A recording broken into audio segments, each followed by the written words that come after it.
दोस्तों स्वागत है आपका एक नए फैक्ट के साथ। आज हम आपको कुछ ऐसे नए फैक्ट्स के बारे में बताएंगे जो आपने कभी सुने नहीं होंगे। तो चलिए बढ़ते हैं आगे। तो आपको पता होना चाहिए कैंसर मरीज के बाल क्यों झड़ते हैं, और दवाई के बीच में लाइन क्यों होती है, और ट्रेन के लास्ट बोगी पर एक्स क्यों लिखा होता है। और हम आपको आज बताएंगे दुनिया का सबसे पढ़ा लिखा पक्षी कौन है, और मनुष्य की एक आंख का वजन कितना होता है। और ऐसे इंटरेस्टिंग फैक्ट जानने के लिए हमारे वीडियो को एंड तक देखें।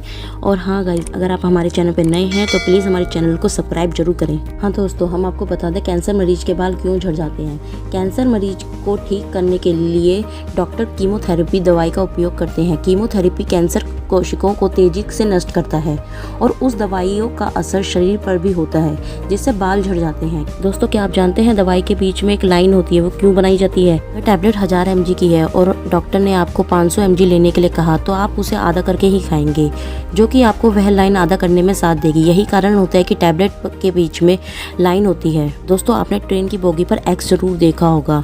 ये एक्स क्यों होता है, क्या आप जानते हैं? हम आपको बता दें, ट्रेन के लास्ट बोगी पर एक्स बना होता है।